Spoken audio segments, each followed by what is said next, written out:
Hola, estamos en la estación de radio La Guerra Mundial. Mi compañera Michelle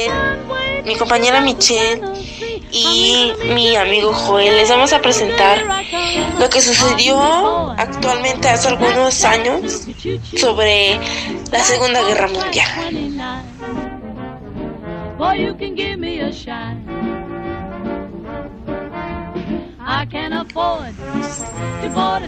Bien, yo les voy a hablar sobre lo que pasó en la Segunda Guerra Mundial. Es algo trágico, doloroso, porque es algo que constantemente se ha estado haciendo o se hizo algo muy feo. O sea, empezó por Hitler, empezó haciendo la guerra con Rusia, conquistó Rusia, Japón, Italia, Europa, España, y mató a gente, o sea, hasta donde pudo, y no le tenía piedad a niños, ni a señoras, ni a adultos mayores. O sea, es algo que él no le tuvo perdón a nadie, porque hizo algo así como matar y no le importaba. O sea, mientras él estuviera bien, su meta era a conquistar la mayor parte del mundo y matar a todos los judíos, sin importar si eran chicos, grandes, o eran niños, adultos. No le importaba, él los mataba y ya. Nunca se supo la razón por la que los quiso matar. Él termina la guerra hasta que un país lo ataca, le mata a sus militares, y al final él se suicida junto con su amante. Lo gracioso o extraño de esto, no sé ni cómo llamarlo, es que en su última carta o testamento que deja, dice que él no se arrepiente de nada. Él lo hizo porque él quiso y cumplió su meta, tener a todos los países en crear su guerra y matar a todos los judíos. Como les dije anteriormente, nunca se supo por qué los quiso matar, solo los mató y ya.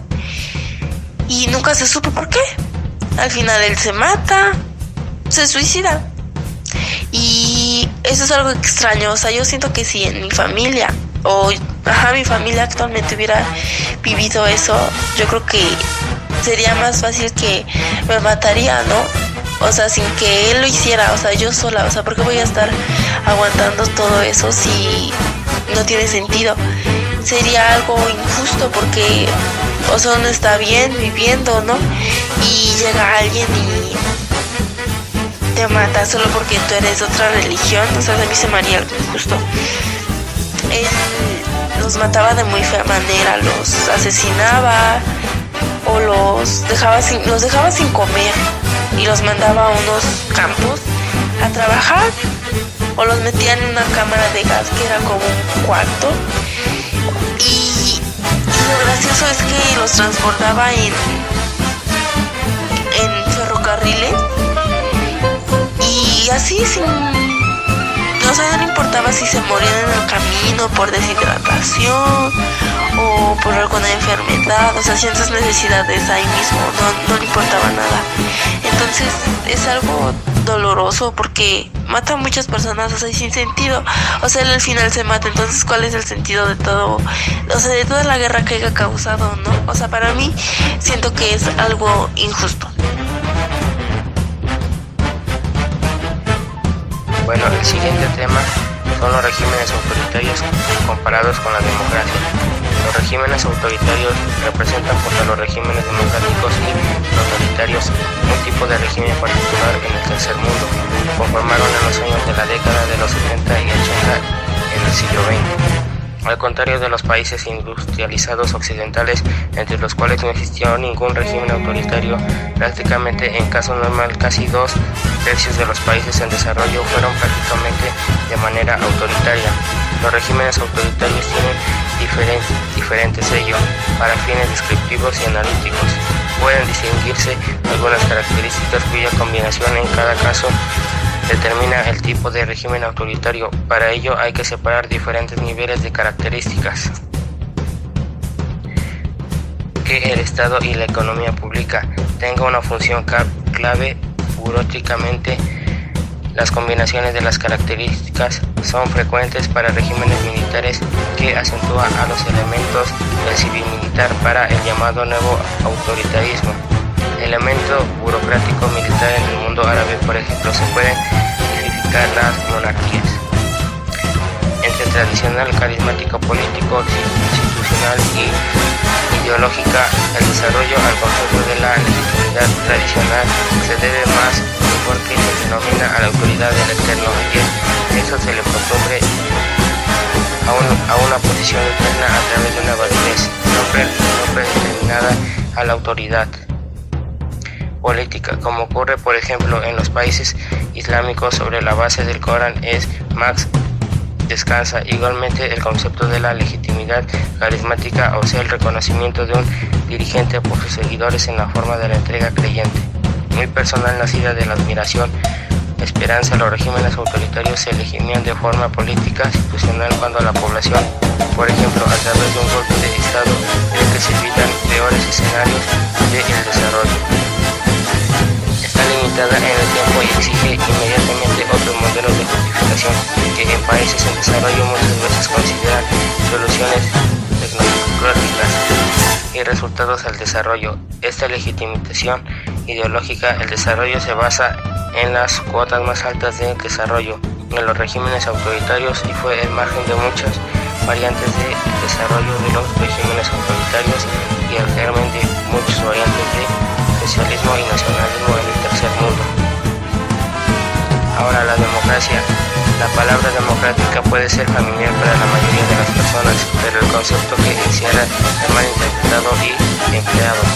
En una época en la que dictadores, regímenes no solo partidos y líderes de golpes militares solicitan el apoyo popular bajo el marco de la democracia. Sin embargo, el poder de la idea democrática ha prevalizado a lo largo de una historia prolongada y turbulenta, y el gobierno democrático, aunque sometido a un constante desafío, sigue evolucionando y florece en todo el mundo. La democracia, palabra que proviene del vocablo griego demos o pueblo, se define básicamente como un gobierno en el poder supremo que le corresponde al pueblo. En algunas de sus formas, la democracia puede ser ejercida directamente por el propio pueblo, pero en las sociedades grandes el pueblo la ejerce por el medio de agentes elegidos por él mismo. Así, según la memorable frase del presidente, la democracia es el gobierno del pueblo, por el pueblo y para el pueblo. Las palabras libertad y democracia se usan a menudo indistintamente, no son sinónimos. La democracia es sin duda una serie de ideas y principios sobre la libertad, pero también incluye prácticas y procedimientos que se han ido forjando a través de una historia larga y con frecuencia tortuosa. La democracia es la institución de la libertad. Finalmente, las personas que viven en una sociedad democrática deben ser los mayores guardianes de su libertad y tienen que abrir su camino para los ideales expuestos en el preámbulo de la Declaración Universal de los Derechos Humanos de las Naciones Unidas. El reconocimiento que todos los miembros de la familia humana tienen en dignidad intrínseca y gozan por igual de los derechos es el fundamento de la libertad y justicia de paz en el mundo. El siguiente tema es valorar el papel de la ONU como garante de la paz mundial. Tras la devastación de la Segunda Guerra Mundial, las Naciones Unidas empezaron su labor en 1945, con una prioridad: mantener la paz y la seguridad internacionales. Con este objetivo, la organización intenta prevenir los conflictos y poner de acuerdo a las partes implicadas. Lograr la paz exige crear no solo las condiciones propicias para que en este anide, sino porque se mantenga. El Consejo de Seguridad es el máximo responsable de la paz y la seguridad internacionales. La Asamblea General y el Secretario General, junto con otras oficinas y órganos de la ONU, también desarrollan un papel importante en esta tarea. El Consejo de Seguridad toma la iniciativa y determina si existe una amenaza a la paz o un acto de agresión, hace un llamamiento a las partes en conflicto para que lo solucionen pacíficamente y recomienda métodos de ajuste o condiciones de arreglo. En virtud de las Naciones Unidas, el Consejo de Seguridad puede imponer sanciones o incluso autorizar el uso de la fuerza para mantener o restablecer la seguridad internacional. El Consejo también autoriza que la Asamblea General pueda hacer recomendaciones sobre los principios generales de cooperación, tanto para mantener la paz y la seguridad internacionales, incluido deshacerse, como para solucionar de una manera pacífica cualquier situación que pueda deteriorar las relaciones de amistad entre países. Asimismo, la Asamblea General puede tratar cualquier cuestión relacionada con la paz y la seguridad internacionales. De conformidad con lo establecido en su resolución, de la Asamblea General también puede adoptar medidas si el Consejo de Seguridad no lo hace, debido al voto en contra de un miembro permaneciente a uno miembro que vote en contra en situaciones en las que parezca que existe una amenaza de deterioramiento de la misma o de un acto de agresión. La Asamblea puede examinar la cuestión inmediatamente con el fin de formular recomendaciones a los Estados miembros para que tomen iniciativas o medidas colectivas con el fin de mantener o restaurar la paz de la seguridad.